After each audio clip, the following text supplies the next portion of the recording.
Baik, selamat siang kita semua. Siang. Kita hari ini melakukan kegiatan pertemuan ketiga tentang sesi ketiga tentang program yang dilaksanakan oleh Ibu Maria Yositala. Materi kita hari ini ada penyebaran tentang pemahaman budaya positif. Baik, sebelum kita memulai ini, kita awali dengan doa kepada Ibu Maria. Dimohon untuk memimpin doa.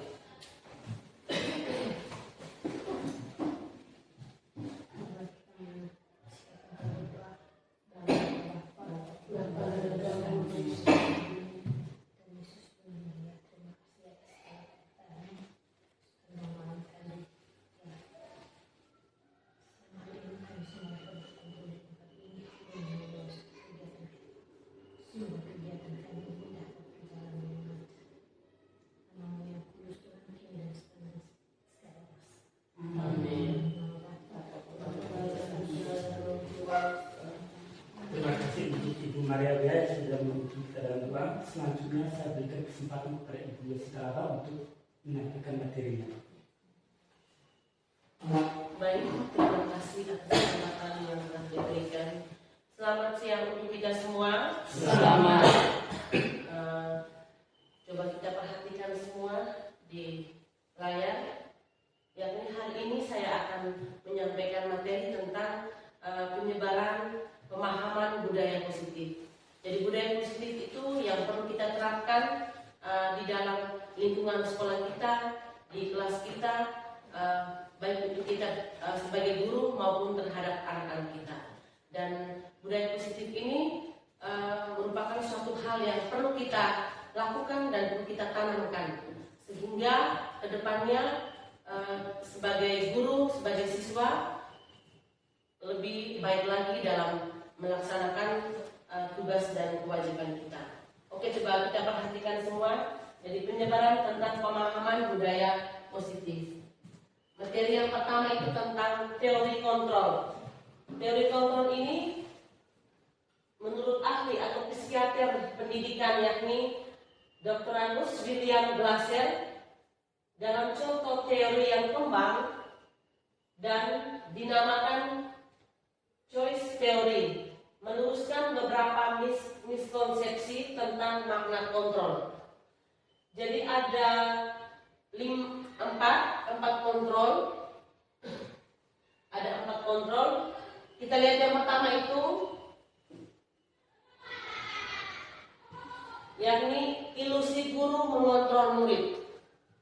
Mengenai ilusi guru mengontrol murid, kita sebagai guru itu mampu mengontrol murid. Tetapi kita cenderung untuk menguasai murid. Kita cenderung menguasai murid dengan kita punya sikap dan tingkah laku. Yakni ketika kita menguasai murid, otomatis kita cenderung melakukan sesuatu hal dengan paksaan terhadap murid. Otomatis suatu saat mereka tidak akan melakukan apa yang kita mau. Itu yang pertama. Yang kedua, ilusi bahwa semua penguatan posisi efektif dan bermanfaat.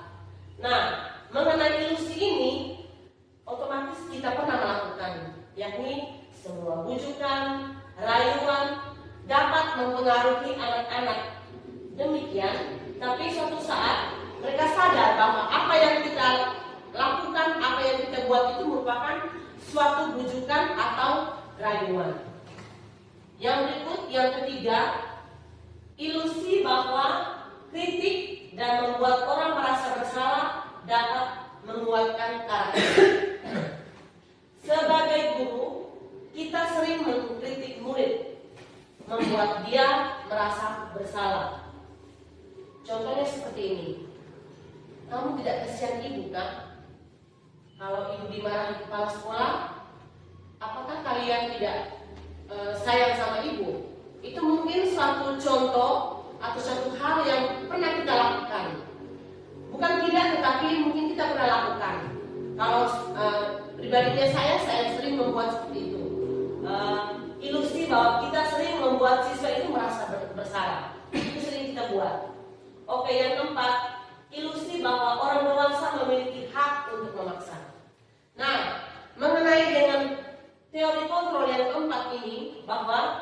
sebagai orang dewasa kita punya hak untuk memaksa, di mana kita sering memaksa siswa untuk melakukan segala sesuatu dengan paksaan. Ketika kita membuat siswa dengan paksaan, itu menciptakan permusuhan. Benar atau tidak apa yang saya bicarakan saat ini, itu merupakan suatu hal yang sering kita lakukan, menciptakan permusuhan antara guru dan siswa. Ketika kita buat seperti itu, kita memaksa siswa untuk melakukan suatu hal, otomatis itu menciptakan permusuhan antara guru dan siswa. Oke, yang berikut kita lanjut materi yang berikut mengenai pembelajaran paradigma. Materi kedua itu tentang pembelajaran paradigma baru.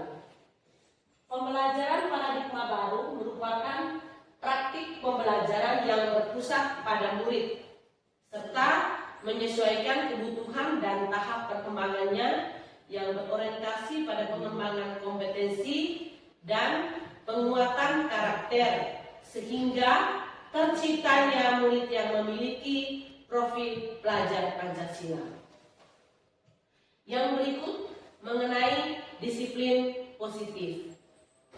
Disiplin positif ini bagaimana cara kita mengarahkan murid untuk mengontrol diri dan bagaimana menguasai diri untuk memiliki tindakan yang mengacu pada nilai-nilai kebajikan.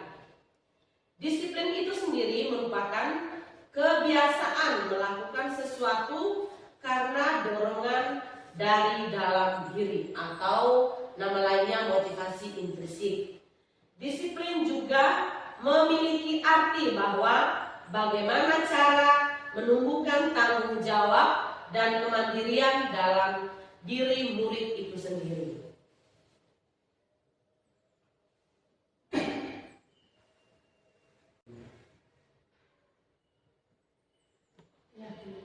Baik, kita lanjut dengan materi yang berikutnya tentang keyakinan kelas. Keyakinan kelas ini merupakan sebuah pernyataan yang membuat nilai kebajikan melalui kontribusi dan curah pendapat semua warga kelas. Mengapa keyakinan kelas itu perlu dibuat? Karena dengan adanya keyakinan kelas, murid akan termotivasi dari dirinya sendiri untuk menjalani keyakinan sehingga akan terciptanya budaya positif di sekolah.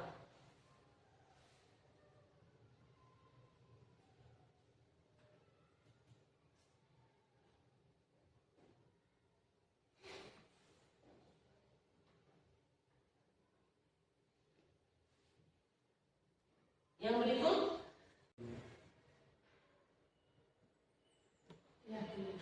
baik, kita lanjut dengan materi yang berikutnya tentang keyakinan kelas. Keyakinan kelas ini merupakan sebuah pernyataan yang membuat nilai kebajikan melalui kontribusi dan curah pendapat semua warga kelas. Mengapa keyakinan kelas itu perlu dibuat? Karena dengan adanya keyakinan kelas, murid akan termotivasi dari dirinya sendiri untuk menjalani keyakinan sehingga akan terciptanya budaya positif di sekolah.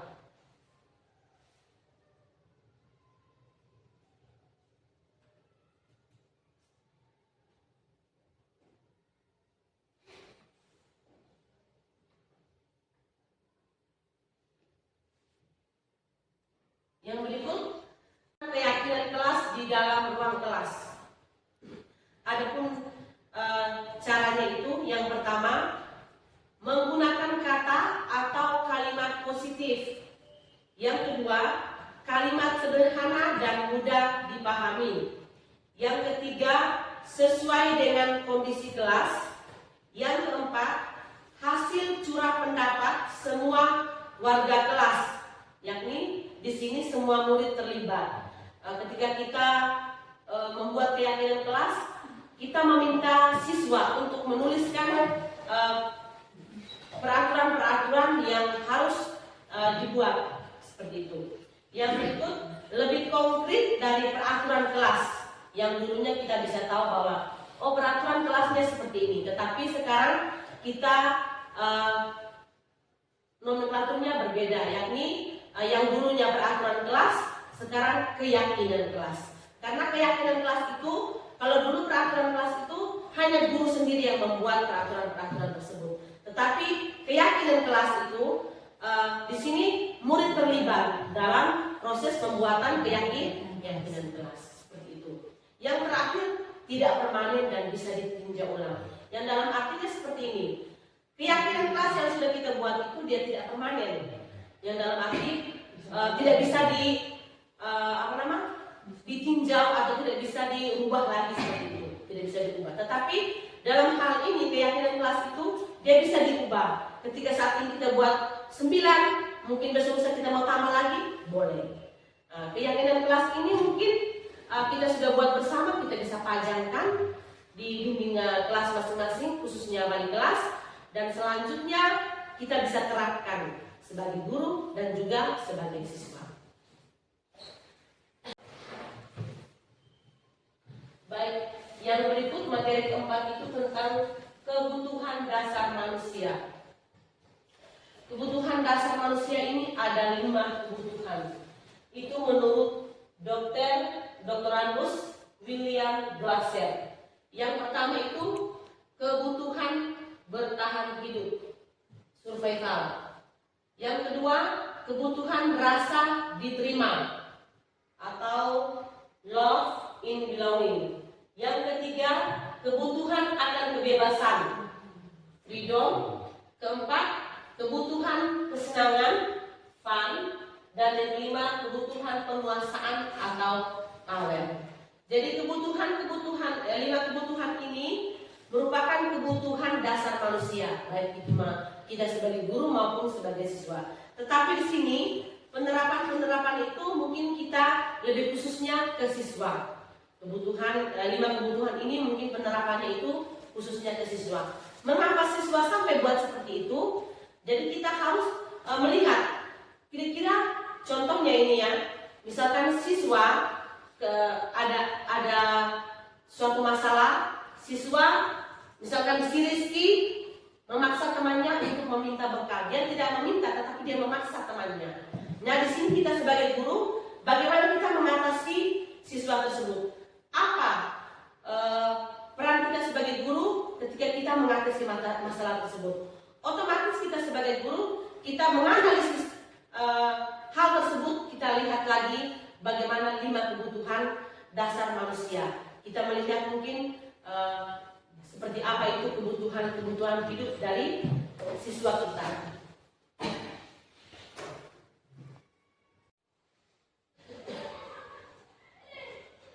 Baik, materi yang berikutnya itu tentang segitiga restitusi. Pertama kita tahu dulu apa itu restitusi. Restitusi adalah proses menciptakan kondisi bagi murid untuk memperbaiki kesalahan mereka sehingga mereka bisa ke kelompok mereka dengan karakternya yang lebih kuat. Itu menurut Diana Gosen tahun 2004. Nah, bagaimana kita bisa menerapkan segitiga restitusi? Jadi ada langkah-langkah yang perlu kita buat untuk menerapkan segitiga restitusi. Yang pertama itu menstabilkan identitas. Di sini pada posisi ini kita sebagai guru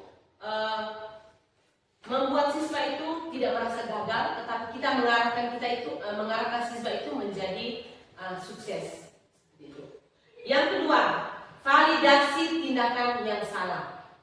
Pada posisi validasi tindakan yang salah, sebagai guru kita tidak langsung menghukumnya, tetapi kita menanyakan kepada siswa. Misalkan contoh seperti ini, ketika siswa berbuat salah, kita menanyakan, kenapa kamu melakukan seperti itu?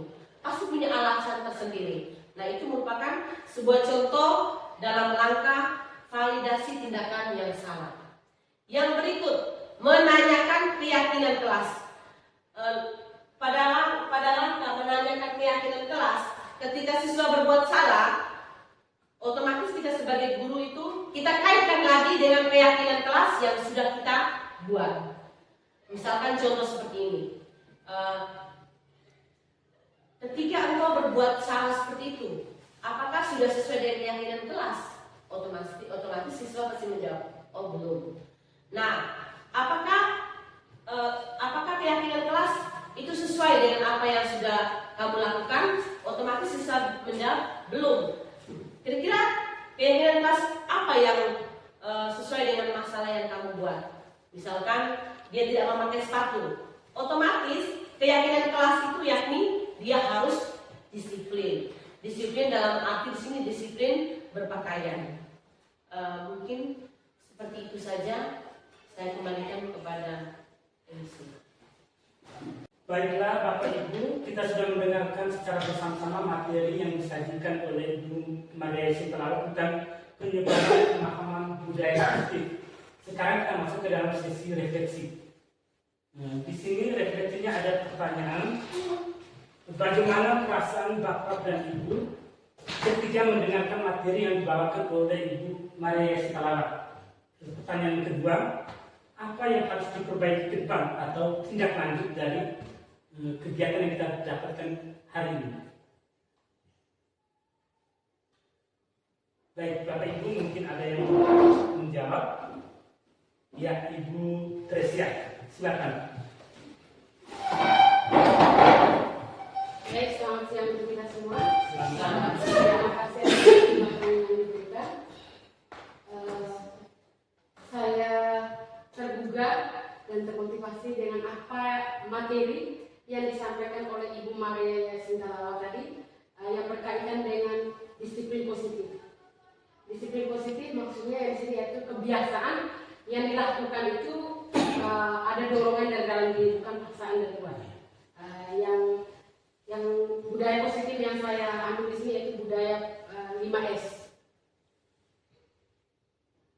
Tindakan yang akan dilakukan untuk kedepannya yaitu contoh sebagai kita piket Bapak Ibu guru sebelum masuk kelas di sekolah dan istirahat, dan setelah pulang sekolah kita membiasakan untuk budaya 5S. Terima kasih. Baik, terima kasih untuk Ibu Tresia yang sudah memberikan masukan dalam terkait dengan materi ini. Selanjutnya mungkin ada lagi Bapak Ibu yang mau. Ya, Ibu Maria minta. Terima kasih atas waktu dan kesempatan yang diberikan kepada saya menyangkut dengan pemaparan materi yang dilakukan oleh Ibu Yasmin tadi. Saya sedikit menyampaikan refleksi pribadi saya. Saya termotivasi atau terinspirasi dengan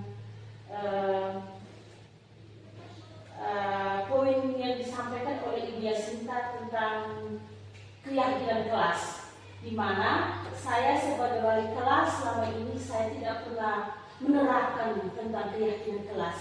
Mungkin di sini untuk ke depan saya sebagai wali kelas mungkin di awal semester saya akan menerapkan sesuai dengan Ibu Yasinta bagikan kali ini. Terima kasih kembali. Baik, terima kasih untuk kedua Bapak Ibu guru yang sudah menjawab pertanyaan ini. Selanjutnya saya kembalikan ke Ibu Maria Sintalala.